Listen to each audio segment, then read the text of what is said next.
बिस्मिल्लाहिर्रहमानिर्रहीम, अस्सलाम वालेकुम नाज़रीन। प्रोग्राम क्रॉसिंग लाइन्स में खुशामदीद। मैं हूं यासिर रशीद।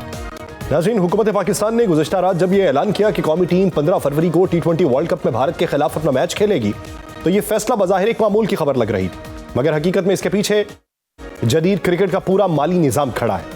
यह फैसला सियासत के दबाव में नहीं हुआ, बल्कि इसलिए हुआ कि अगर यह मैच ना होता तो आलमी क्रिकेट को नाकाबिले तलाफी नुकसान पहुंचता। 1 फरवरी को पाकिस्तान ने बांग्लादेश के साथ इजहार यकजहती करते हुए भारत के खिलाफ मैच ना खेलने का ऐलान किया, जिससे यह पैगाम दिया गया कि अगर भारत को सिक्योरिटी खदशात पर मैच ना खेलने का हक हासिल है तो बांग्लादेश को भी यही हक मिलना चाहिए था। पाक भारत मैच क्रिकेट का सबसे महंगा मुकाबला है। ब्रॉडकास्टर जियो स्टार को सिर्फ इस एक मैच से $3.5 करोड़ के इश्तिहारात हासिल होंगे। यही वजह है कि ब्रॉडकास्टर्स इस मैच पर सबसे ज्यादा इंतजार करते हैं। आईसीसी के लिए पाकिस्तान का यह मैच ना खेलना इसलिए भी परेशान कुन था क्योंकि 2024 से 2027 तक के ब्रॉडकास्टिंग हुकूक $3 अरब में फरोख्त हो चुके थे, और यह रकम इस यकीन पर दी गई थी कि हर बड़े इवेंट में पाकिस्तान और भारत आमने सामने होंगे। अगर यह वादा टूट जाता तो न सिर्फ आईसीसी को कानूनी कार्रवाई का सामना करना पड़ सकता था, बल्कि मुस्तकबिल में कोई भी ब्रॉडकास्टर इस कदर बड़ी सरमायाकारी करने पर तैयार ना होता। यह मैच सिर्फ इश्तिहारी आमदन की वजह से ही अहम नहीं, बल्कि नाजरीन की तादाद की वजह से भी गैर मामूली अहमियत रखता है। गुज़श्ता पाक भारत मैच को तकरीबन 60 करोड़ लोगों ने देखा। यह तादाद दुनिया के सबसे बड़े स्पोर्ट्स इवेंट से भी ज्यादा है। यही वजह है कि इस मैच की अहमियत गैर मामूली है। इस सारी सूरत हाल में बांग्लादेश ने अहम किरदार अदा किया।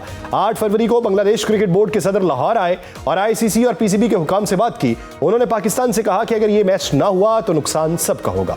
श्रीलंका, मुत्तहिदा अरब अमारात और दीगर क्रिकेट बोर्ड्स ने भी इस हवाले से अहम किरदार अदा किया। श्रीलंका के सदर ने खुद वज़ीर आज़म शहबाज शरीफ से बात की।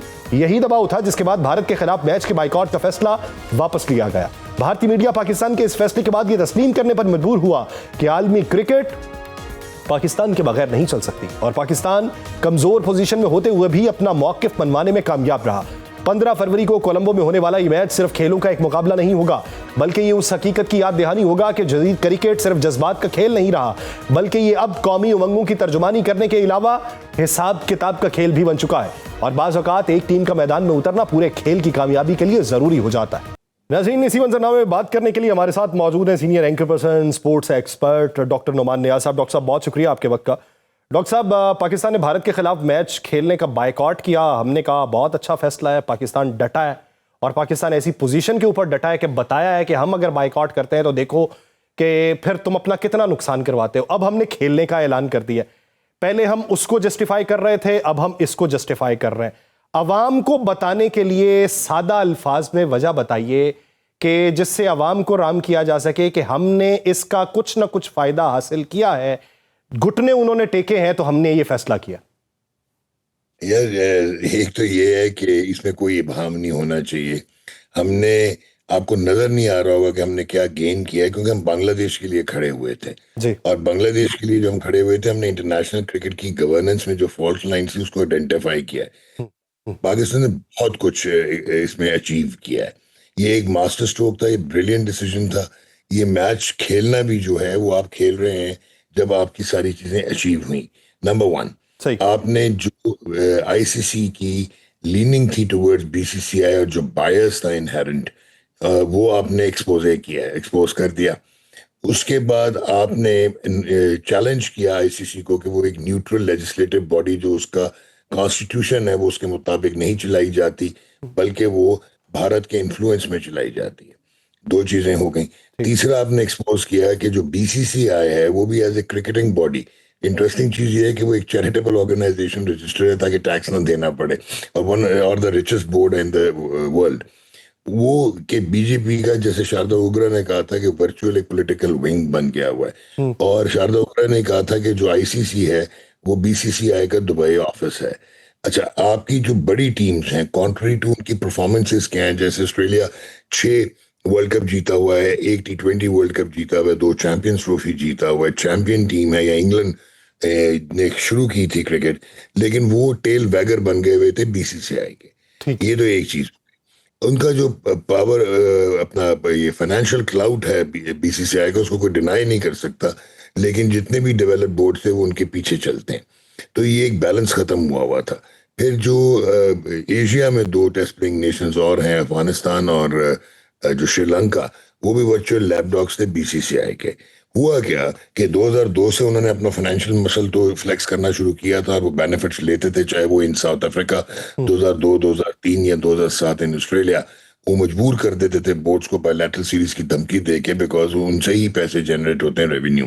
फिर आईसीसी, ये आईपीएल जो है वो $10 बिलियन का ब्रांड है, उसमें उनके स्टेक्स होते हैं। ठीक तो है। पाकिस्तान तो 14 साल से बायलैटरल सीरीज इंडिया खेलता नहीं, आईपीएल में आपके प्लेयर्स पार्टिसिपेट करते नहीं, उसके बावजूद सस्टेन करता आया। अब आप इसको कंफ्यूज ना करें अपनी क्रिकेटिंग जो आपकी पेडिग्री है या जो आप नंबर 7 में आजकल कंटेम्प्रेरी रैंकिंग्स में, जी। वो आप छोड़ दें। बहुत बड़ा एक आपने एक्सपोज किया है कि आईसीसी का जो इकोनॉमिक फ्रेमवर्क है, जो उनका इकोसिस्टम है, वो पाकिस्तान के बगैर नहीं चल सकता। ठीक है। और वो यकीन 60%, 62% रेवेन्यू जो आईसीसी के टूर्नामेंट्स का है, वो आता है from India Pakistan marquee matches. ACC, Asian cricket council का जो 80% रेवेन्यू है, वो आता है इन दोनों के ममालिक के दरमियान मैचेस से। अच्छा, अब जो एक इंटरेस्टिंग चीज है कि आपने क्या किया कि ये बीजेपी की इन्फ्लुएंस में बीसीसीआई ने बहुत ही ज्यादा ओवरबोर्ड चले गए। वो कहते हैं ना, power corrupts and absolute power corrupts absolutely. उन्होंने क्रिकेट को पॉलिटिसाइज कर दिया। और पहले होती थी पॉलिटिक्स, वो इनडायरेक्ट होती थी, अब आपने डायरेक्ट मैदान में ले आए। शेकिंग द हैंड्स जो है वो ठीक है कि आईसीसी के एम्बिट में उसमें कोई पेनल्टी नहीं लगती, ठीक है। लेकिन वो एक ऑप्टिक्स है और वो एक सिंबलिज्म है। ठीक है। वो आपने खराब किया, स्पोर्ट्स को डेंट किया। फिर आपने, रिगार्डलेस ऑफ के मोहसिन नकवी एसीसी के चेयरमैन थे, आपने chairman office of the ACC को डिमीन किया by not accepting the trophy from him. तो वहां पे आपकी पॉलिटिक्स आई। फिर सूर्य कुमार यादव ने जिस किस्म की स्टेटमेंट्स दी थी पॉलिटिकल, इंडियन आर्मी की पॉलिटिसाइज करके इंडियन गवर्नमेंट का नैरेटिव चलाया था, वो अनकॉल्ड फॉर था। ठीक तो है। अब टाइम आ गया हुआ था कि अभी हेगेमोनिक प्रेजेंस की हॉस्टेज रखा हुआ था इंटरनेशनल क्रिकेट को बीसीसीआई ने।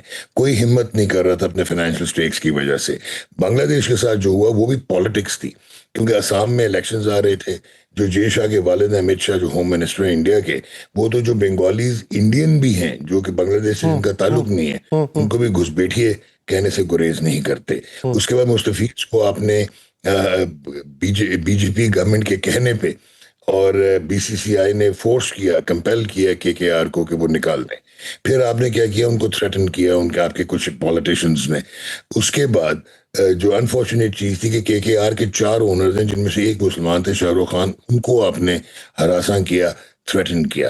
तो जो बांग्लादेश का स्टांस था कि आप 1 की सिक्योरिटी नहीं दे सकते, आप 15 की कैसे देंगे, सही। और प्रेसिडेंट ने फॉलो करने को कहा था, जो कि पाकिस्तान इंडिया में नहीं जा रहा तो वो श्रीलंका में खेल रहा था, इंडिया पाकिस्तान नहीं आ रहा यूएई में खेला था, तो उनका वो राइट बनता था। और वो तो वो न्यूट्रल वेन्यू भी नहीं मांग रहे थे, वो अच्छा, तो एक जॉइंट होस्ट। डॉक्टर साहब, सर ये बताइएगा कि इस फैसले के बाद हमने जिनके लिए मौक़िफ़ अपनाया, यानी बांग्लादेश के लिए, और बांग्लादेश के जो है सरबराह वो जो क्रिकेट के हैं वो आके मिलते हैं, गुफ्तगू करते हैं, और फिर हम ये फैसला कर लेते हैं कि हम इसके अंदर जा रहे हैं। इसका उन्हें क्या फ़ायदा होगा माली तौर पे, या फिर उनकी जो पोजीशन आईसीसी के अंदर है वो मुस्तकबिल में किस हद तक मजबूत होगी? देखें, एक जो संजोग गुप्ता हैं इनके सीईओ आईसीसी के, जिनका ताल्लुक भारत से है, उन्होंने एक तो कहा कि अनफॉर्चुनेट है कि एक फुल मेंबर बांग्लादेश इस वर्ल्ड कप का हिस्सा नहीं। दूसरा, वो पॉलिटिकल डिसीजन था 14/2 का, जो कि इन्फ्लुएंस में हुआ था इंडिया के बीसीसीआई के, तो वो आप इट स्टैंड्स करेक्टेड। फिर आईसीसी ने अपनी प्रेस रिलीज में कहा कि इनको कंपनसेट किया जाएगा, क्योंकि उस वक्त दंगा फसाद हो रहा था, एक सिविल राइट्स हो रहे थे बांग्लादेश में, तो ये वर्ल्ड कप अंडर 19 जो है वो शिफ्ट कर दिया गया था जिम्बाब्वे। तो अब उन्होंने कहा कि 2027 से 2031 के दरमियान एक आईसीसी टूर्नामेंट देंगे, इनको पेनल्टी नहीं देंगे for not participating in the world cup, बल्कि इनकी वो नहीं कर रहे, उन्होंने कमिट कर लिया कि हम पेनलाइज नहीं करेंगे, और उसके अलावा इनकी जो एनुअल ग्रांट है उसमें भी कोई कटौती नहीं होगी।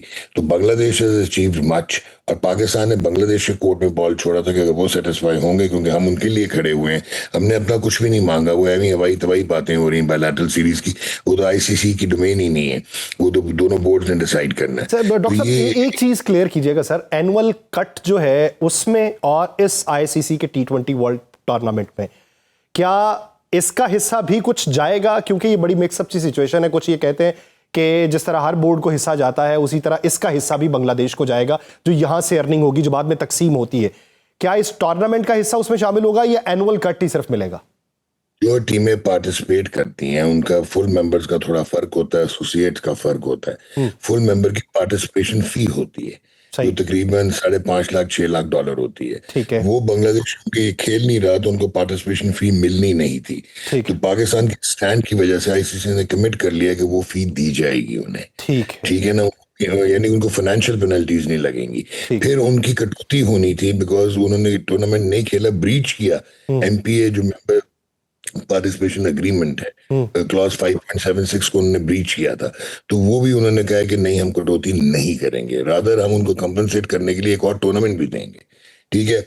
और जहां तक पाकिस्तान का ताल्लुक है, इनकी रीपोजिशनिंग हो गई है। देखें, आपने एक्सपोज तो कर दिया कि आपके बगैर इकोनॉमिक इकोसिस्टम आईसीसी का नहीं चल पाएगा, लेकिन साथ ही साथ आपने एडमिनिस्ट्रेटिव मेजर प्लेयर भी बन गए हैं। बहुत सारे जो लेसर बोर्ड जो बोर्ड रूम में जिनको कोई लिफ्ट नहीं करा था, ये बिग 3 बिग 4 में रह जाता सारा कुछ, वो अब इस तरफ देखेंगे। फिर पाकिस्तान ने एक चीज जरूर कही है कि प्रूव कर दिया कि पाकिस्तान के बगैर ताली एक हाथ से नहीं बचती।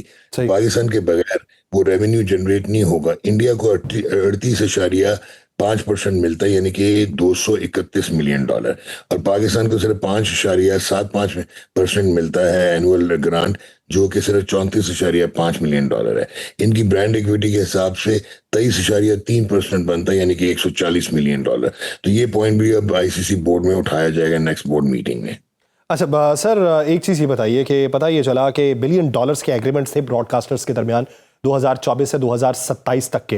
अगर ये मैच ना होता तो नुकसान कितना था, और दूसरा ये कि ब्रॉडकास्टर्स का प्रेशर इसके अंदर कितना कंसीडर किया? देखें, ये जो इंटरनेशनल क्रिकेट है ना ये अब एडमिनिस्ट्रेटर्स की है, ना ये प्लेयर्स की है, अब ये ब्रॉडकास्टर्स की है। और एशिया कप जो भी पिछला गुजरा है वो नहीं हो रहा था क्योंकि पाकिस्तान ने वो साइन कर लिया हुआ था कि हम इंडिया नहीं जाएंगे अगर इंडिया पाकिस्तान नहीं आता, और इंडिया होस्ट था।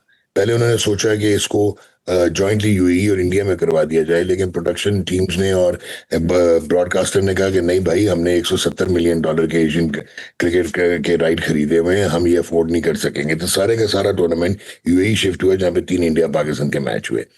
एक मैच से $280 मिलियन से 500 मिलियन के करीब जो है डॉलर्स, वो तो एक ब्रॉडकास्टर के होते हैं। फिर एक 10 सेकंड का जो कमर्शियल एयर टाइम है, जो लास्ट चैंपियंस ट्रॉफी का था, वो 10 सेकंड का कमर्शियल एयर टाइम की वर्थ $45,000 थी। और उसके अलावा डिजिटल में $4 से $6 मिलियन होते हैं, ग्राउंड स्पॉन्सरशिप्स के 38 से $40 मिलियन होते हैं। तो ये तकरीबन जो है 1.13 बिलियन के करीब जाके पक्की लगनी थी। मेरा सर एक आखिरी एक छोटा सा सवाल, अगर ये ना होता तो आजकल जो जियो स्टार है, जो कि रिलायंस ओन करता है मुकेश अंबानी का, वो तो वैसे ही राइट्स वापस करना चाह रहे थे जब से ड्रीम 11 और ये जो गेमिंग एप्स को खत्म किया इंडियन सुप्रीम कोर्ट ने, और $750 मिलियन जो है वो निकाल लिए गए हैं। तो वो देना चाह रहे थे और मार्केट में कोई बायर नहीं था। रिफ्यूज कर दिया था सोनी पिक्चर्स नेटवर्क ने, रिफ्यूज कर दिया नेटफ्लिक्स ने, अमेजॉन ने कि हम नहीं लेंगे। तो अब आईसीसी को सब्सिडाइज करने पड़े थे वो राइट्स, 3 बिलियन से 2.4 बिलियन तक लेके आए थे। 2027 का साइकिल खत्म हो जाएगा। जो अगले 4 साल का साइकिल है वो $750 मिलियन है नहीं। इंडिया पाकिस्तान के मार्केट इवेंट्स अगर आप निकाल लें तो ब्रॉडकास्टर फिर ये राइट्स ना उठाता तो डिजास्टर हो जाता आईसीसी का, और उससे सारा ट्रिकल डाउन इफेक्ट होता एसोसिएट मेंबर्स को, जूनियर बोर्ड्स को। ठीक सर, मेरा एक आखिरी सवाल सर, कि आप क्या समझते हैं कि जब ऐलान हुआ कि पाकिस्तान भारत का मैच नहीं होगा, और उसके बाद जब ऐलान हुआ कि पाकिस्तान भारत का मैच होगा, तो इन दोनों खबरों के दरमियान में लोगों का माइंडसेट कितना बदला होगा? यानी अगर वो ऐलान ना होता पहले और मैच हो चुका होता तो तब व्यूवरशिप क्या होती? अब ऐलान के बाद ऐलान का वापस लिया जाना और मैच होगा, अब व्यूवरशिप क्या होगी? देखें, एक तो ऑब्वियसली ये बहुत प्रोमिनेंट हो गया और आपको मार्केटिंग की जरूरत नहीं पड़ी क्योंकि बेतहाशा अटेंशन अट्रैक्शन हो गई है। अब वो अट्रैक्ट करेगी अटेंशन। उसका रीजन है कि अब वो लोग देखेंगे कि क्या पाकिस्तान को इंडिया के साथ मुकाबला भी कर पाएगा, क्योंकि आईसीसी टूर्नामेंट्स में इंडिया का पलड़ा हमेशा भारी रहता है। और अभी स्किल सेट पे भी अगर टीम देखें तो इंडिया की बहुत सुपीरियर है, और करंट रिकॉर्ड भी देखें तो उसमें ये डेफिनेटली जो $45,000 का 10 सेकेंड स्लॉट था एडवर्टाइजर का, वो आई कुड गारंटी यू कि प्रो राट बेसिस पे $55,000 से $60,000 का तो स्लॉट ही हो जाएगा, और बहुत ज्यादा मैसिव व्यूअरशिप आएगी। होगी। आईसीसी चैंपियंस ट्रॉफी 2025 में 206 मिलियन ने देखा था ये ब्रॉडकास्ट और 602 मिलियन ने डिजिटल पे देखा था। प्रॉबेबली 20 to 25% इंक्रीज हो जाएगा। 20 से 25% जो है वो व्यूवरशिप भी इससे इंक्रीज होगी और ब्रॉडकास्टर्स के हवाले से ये चांदी का भी इम्कान है। बहुत शुक्रिया डॉक्टर नुमान नियाज साहब इस हवाले से सर अपना वक्त देने के लिए। नाज़रीन, दीगर इशूज़ पे बात की जाएगी एक शॉर्ट ब्रेक के बाद, कहीं नहीं जाएगा। ब्रेक के बाद खुशामदीद। नाज़रीन, सुप्रीम कोर्ट ऑफ पाकिस्तान की इजाज़त के बाद आज खान के वकील बैरिस्टर सलमान सफदर ने अडियाला जेल में उनसे तवील मुलाकात की है। ये मुलाकात सियासी और कानूनी दोनों एतबार से अहम करार दी जा रही है, क्योंकि गुज़श्ता बरस 2 दिसंबर के बाद से बानी और उनके वकील या खानदान की किसी की भी मुलाकात नहीं हुई। इस दौरान उनकी आंख का ऑपरेशन हुआ और उनकी सेहत की खराबी के हवाले से खबरें भी गर्दिश करती रहीं। Chief justice supreme court Yahya Afridi की क़यादत में 2 रुकनी बेंच ने बैरिस्टर सलमान सफदर को फ्रेंड ऑफ द कोर्ट मुकर्रर करते हुए हिदायत की थी कि वो बानी से मुलाकात के बाद एक तफसीली रिपोर्ट अदालत में पेश करें। इससे पहले अटॉर्नी जनरल ने अटक जेल में बानी की कैद के दौरान तैयार की गई रिपोर्ट अदालत में पेश की, जिसके बाद अदालत ने यह फैसला सुनाया कि अब सलमान सफदर को अदालती नुमाइंदा मुकर्रर किया जाए ताकि वो मौजूदा सूरत हाल का बराह रास्त मुशाहिदा कर सके। यह मुलाकात पार्टी के दाखिली इख्तलाफात और एहतजाजी हिकमत अमली के लिए भी अहम करार दी जा रही है। पाकिस्तान तहरीक इंसाफ ने 8 फरवरी को शटर डाउन हड़ताल की कॉल दी थी, जो ज्यादा कामयाब न हो सकी। दूसरी जानिब एहतजाज के मामले पर पीटीआई के सूबाई और मरकजी क़यादत के दरमियान इख्तलाफात एक बार फिर नुमाया हुए हैं। एक जानिब वज़ीर आला केपी सुहेल अफरीदी इस्लामाबाद की जानिब लॉन्ग मार्च करने के ऐलानात कर रहे हैं, तो दूसरी जानिब पार्टी के चेयरमैन बैरिस्टर गौहर अली खान का कहना है कि वो मुमकिना मार्च के हवाले से लाइल्म है।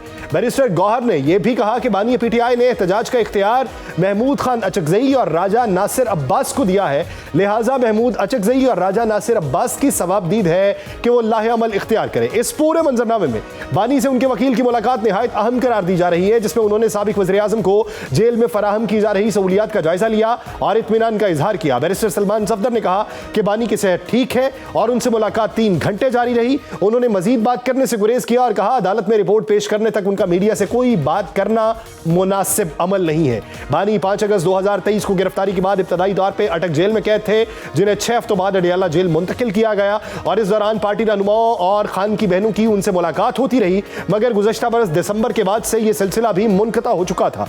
यूं हालिया मुलाकात की अहमियत गैर मामूली तौर पर बढ़ चुकी है, जिसके पीटीआई की सियासी हिकमत अमली पर दूर रस असरात मुरत्तब हो सकते हैं। इसी बारे में बात करने के लिए हमारे साथ मौजूद है माहिर कानून बैरिस्टर साद रसूल साहब। साद साहब, बहुत शुक्रिया आपके वक्त का।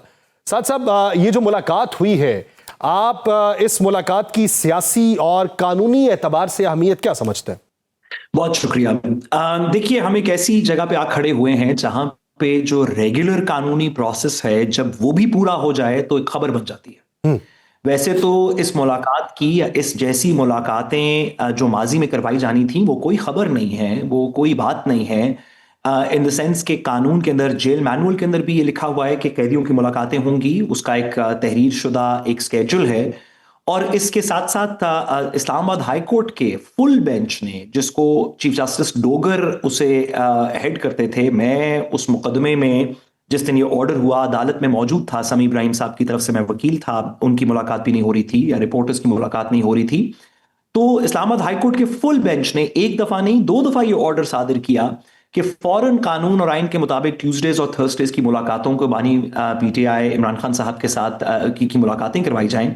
इसके बावजूद, कानून की शिक होने के बावजूद और अदालत के एक से ज्यादा फैसले होने के बावजूद भी क्योंकि मुलाकात नहीं करवाई जा रही थी, इस वजह से चीफ जस्टिस की आज की डायरेक्शन और उसके ताबे मुलाकात को एक खबर बना दिया गया।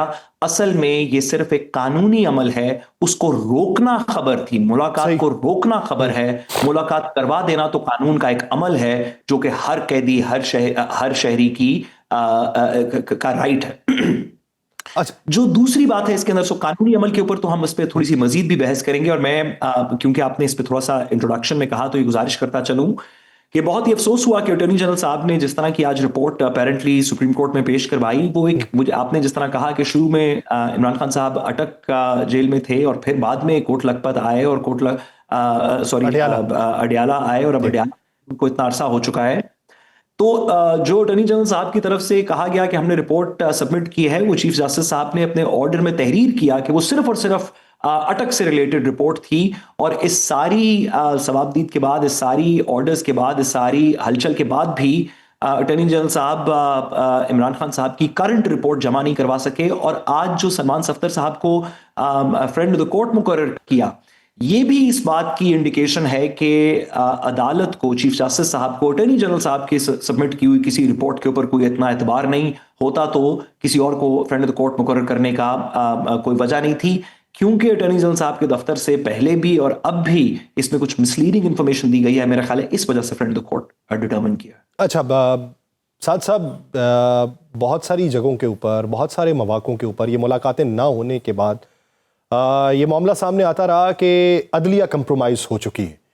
तो आज फ्रेंड ऑफ कोर्ट का मुकर्रर किया जाना, चले आला अदलिया की तरफ से था, मातहत अदलिया की तरफ से नहीं था, तो उसकी इजाज़त मिल जाना, इसके ऊपर क्या हम ये समझें कि मस्बत इशारे जो हैं वो देखने को मिल रहे हैं? बिल्कुल भी नहीं, माजरतन। देखिए, अदलिया कॉम्प्रोमाइज हो गई, क्या जो नैरेटिव है वो किसी फैसले की वजह से नहीं है, वो उस सिस्टम की वजह से है जो सिस्टम इन प्लेस है।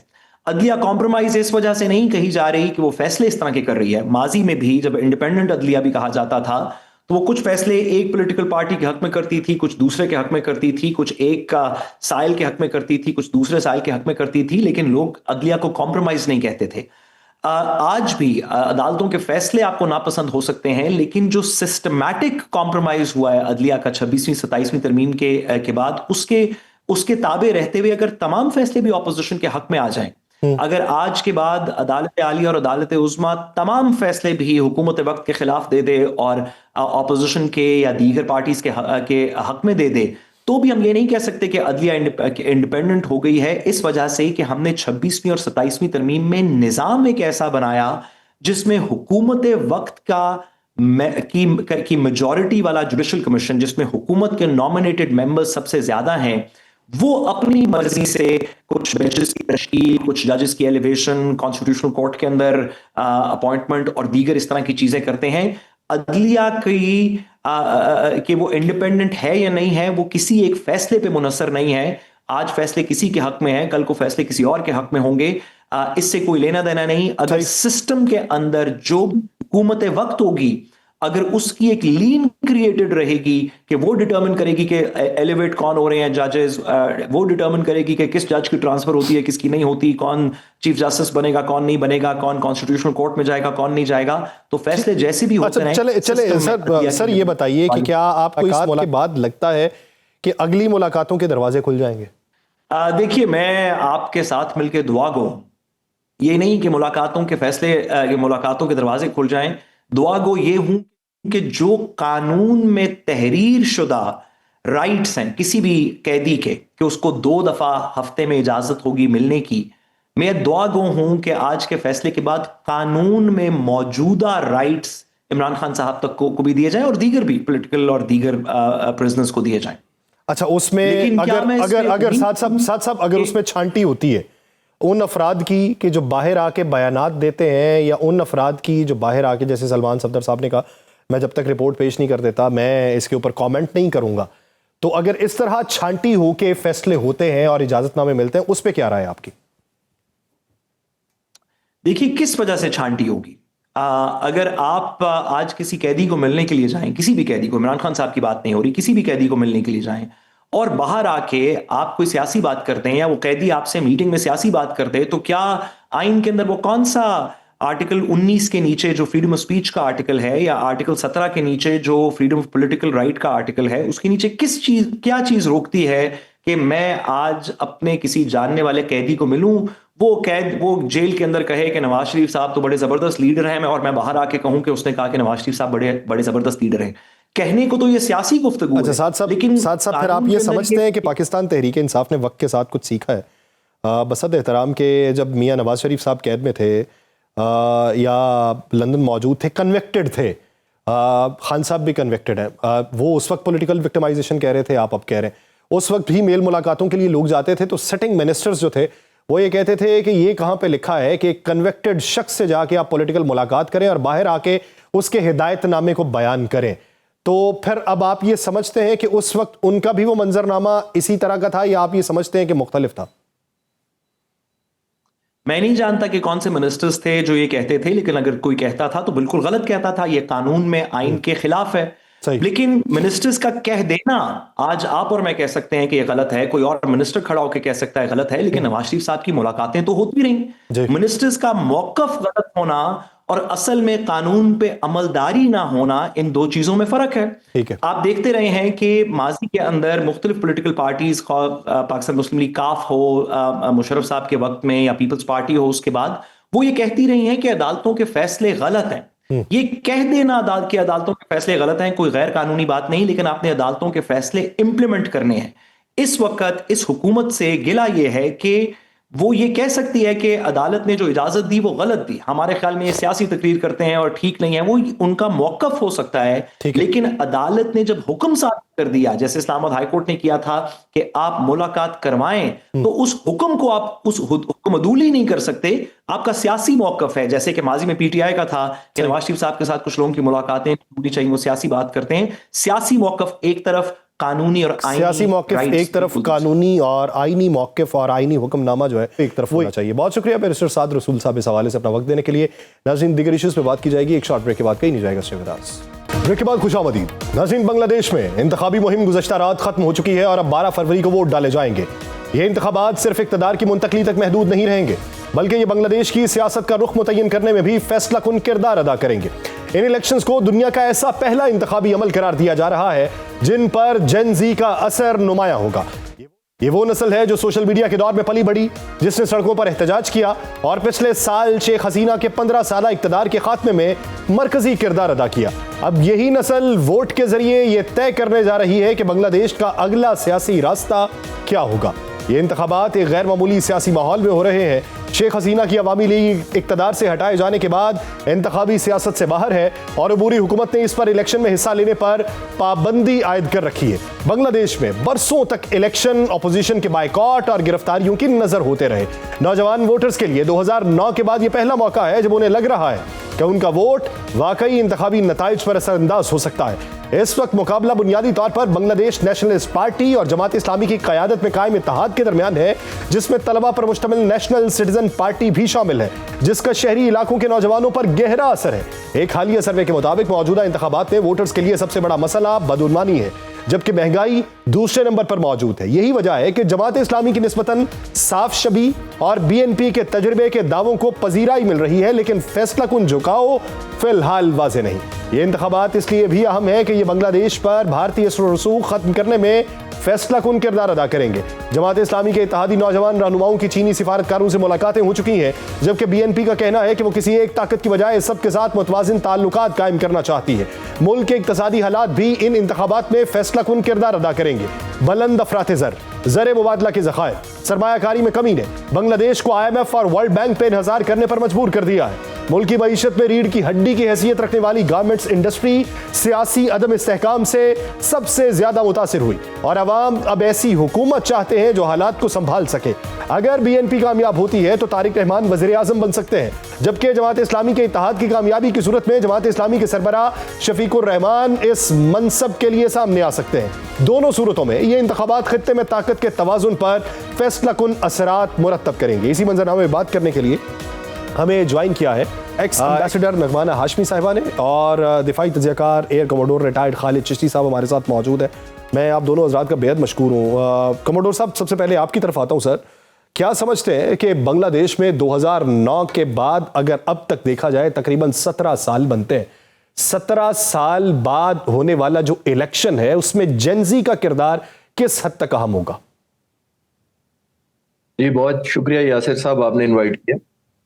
देखिए, ये आज की नहीं है, बहुत ज्यादा एक पॉलिटिकल सेंस या अवेयरनेस इस लोगों में जो इस खित्ते में रहते हैं उनमें है।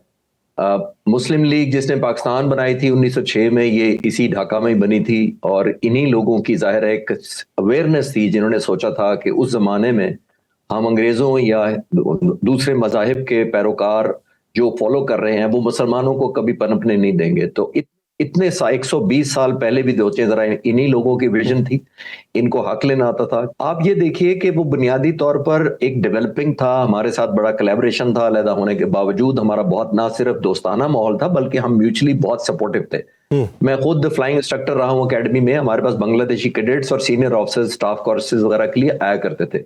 फिर ये जिस दौर की आप बात कर रहे हैं हसीना वाजिद की, फिर वो दौर आया 15-16 साल का, तो वो ऑलमोस्ट अलाइनमेंट हो गई उनकी हिंदुस्तान के साथ। जाहिर है उनके लिए नेशनल इंटरेस्ट में था कि किसी तरीके से दूरी रखी जाए। अब ये जो डेवलपमेंट हो रही है नई, वो जो तारिक रहमान आप कह रहे हैं कि वो, मैं भी यही इतना ही पढ़ रहा हूँ कि वो बहुत प्रोमिनेंट लीडर हैं।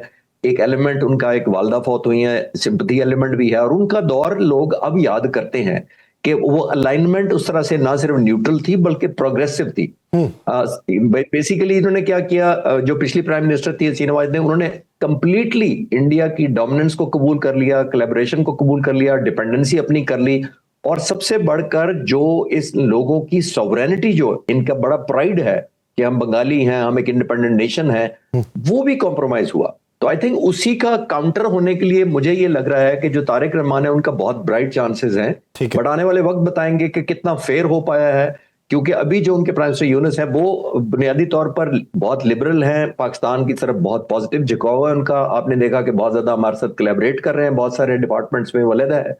लेकिन ये आने वाले वक्तों में ये देखना पड़ेगा कि इन जेनजी की जो उनकी इमोशंस हैं, जिनको इनकी एस्पिरेशन है, जिसकी वजह से उन्होंने हसीना वाजिद को हटाया, वो किस हद तक पूरी होती हैं और कितनी ट्रांसपेरेंसी से पूरी होती हैं, वो एक चैलेंजिंग सवाल होगा बांग्लादेश के लिए। ठीक, नगमाना साहिबा, आप क्या समझती हैं कि एक तरफ भारतीय असर और रसूख का दायरा था और उसका तसल्लुत रहा, अब वो पार्टी तो मैदान के अंदर मौजूद नहीं है, दूसरी तरफ अब चीनी असर और रसूख की बात भी हो रही है।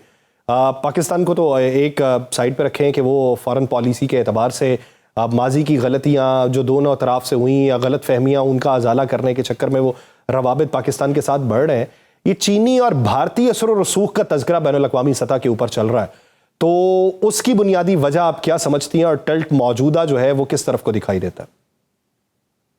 बहुत शुक्रिया मुझे अपने प्रोग्राम में मदऊ करने का, और आपने बहुत ही एक अहम सवाल किया है, क्योंकि ये जो इलेक्शन होने जा रहे हैं इसमें जो डोमेस्टिक इश्यूज हैं वो अभी कमोडोर साहब ने बड़ी तफसील से उनका जिक्र कर दिया।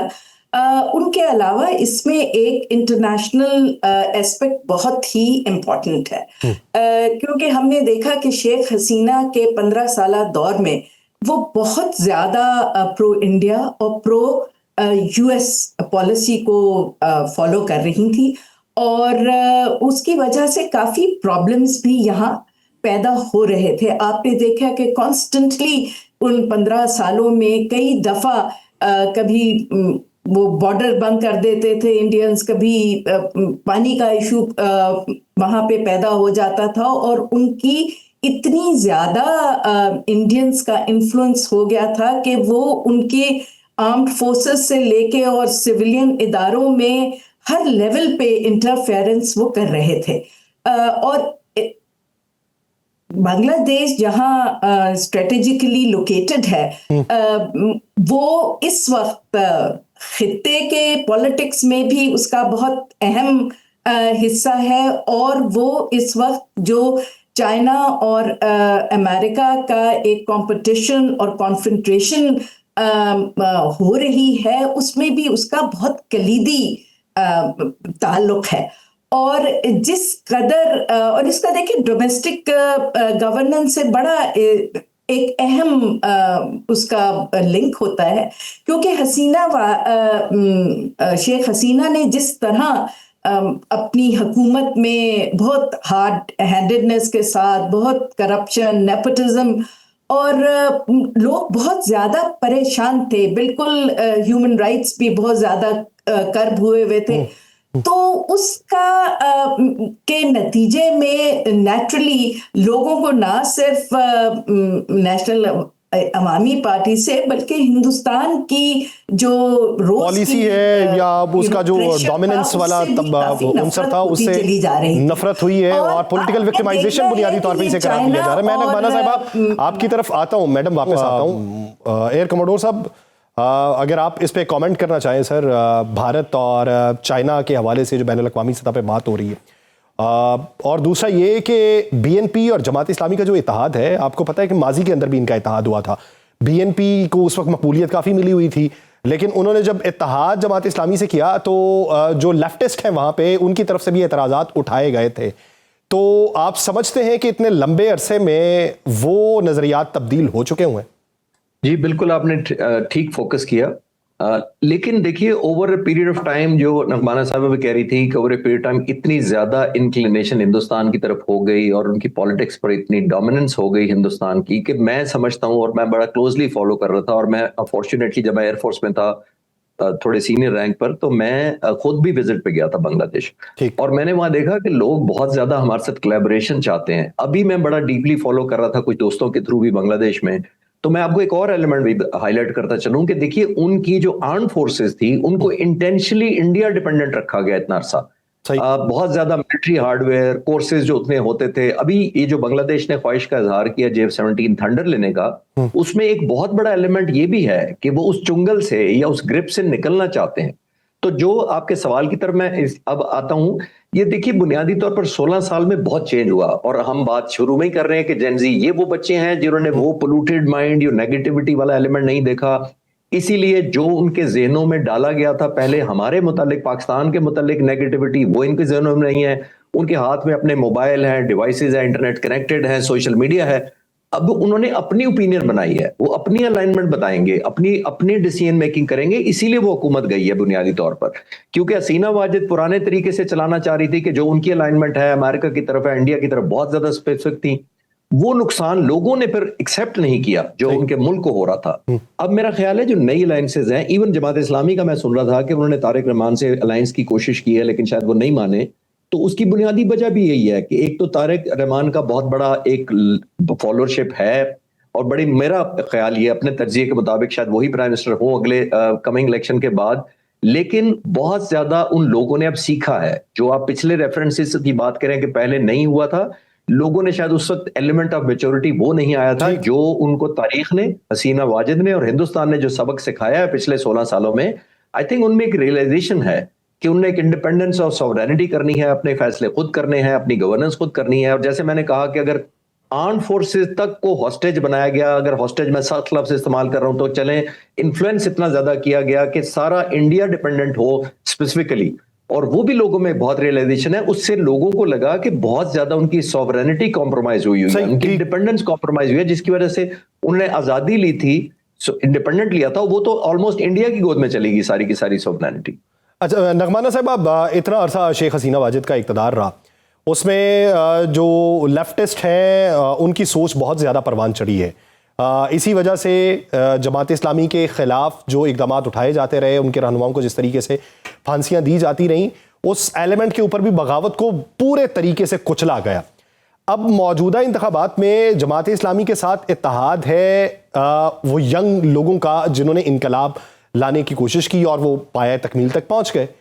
अब दूसरी तरफ BNP है, अवामी लीग तो है नहीं जिसे प्योर लेफ्टिस्ट समझा जाता था। BNP को मोतदिल जमात यानी दरमियाने दर्जे की समझा जाता है कि ना लेफ्टिस्ट है ना राइटिस्ट है, एक तरफ राइटिस्ट है। अब एक बहुत बड़ी तादाद अकलियतों की मौजूद है बांग्लादेश में, क्या इस उनसर को भी बीच में कहीं ना कहीं वोट डालते हुए कंसीडर किया जाएगा कि कौन लेफ्टिस्ट है कौन मोतदिल है, या फिर इससे बालाए ताक रखते हुए आप वोटिंग होती देखते हैं? देखिए, मैं बांग्लादेश की एक्सपर्ट तो हूँ, लेकिन जो मुझे नजर आ रहा है वो ये है कि इस वक्त जो आप जेनजी की बात कर रहे हैं, देखें, जेनजी रेवोल्यूशन लाना, एक प्रोटेस्ट करना एक अलग बात होती है, लेकिन क्या वो अपना जो रेवोल्यूशन का मोमेंटम था उसको सीट्स में कन्वर्ट कर सकेंगे, ये एक बहुत बड़ा क्वेश्चन मार्क है। तो और ये डिपेंड करेगा जमात इस्लामी का जो इन्होंने 30 पार्टियों का वो कोalition बनाया हुआ है कि ये जेनजी के वोट्स किस तरह ट्रांसलेट होते हैं।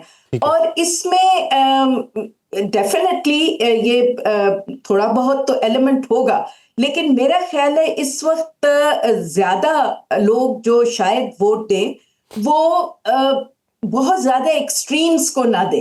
वो मुझे लग रहा है कि ज्यादातर वोट जो है वो मॉडरेट पार्टी को मिलेंगे, जैसे बांग्लादेश की BNP है, उसको फ्रंट रनर करार भी इस वक्त दिया जा रहा है। और इसके साथ हमें ये भी नहीं भूलना चाहिए कि ये खाली इलेक्शन नहीं है, इसके साथ एक बहुत इंपॉर्टेंट रेफरेंडम भी हो रहा है जो नेशनल रिफॉर्म्स के ऊपर है, नेशनल इंस्टीट्यूशनल रिफॉर्म्स, और उसके बारे में लोगों का क्या ख्याल है और उन रिफॉर्म्स के क्या एलिमेंट्स हैं, वो भी इस इलेक्शन पे काफी असरअंदाज होंगे।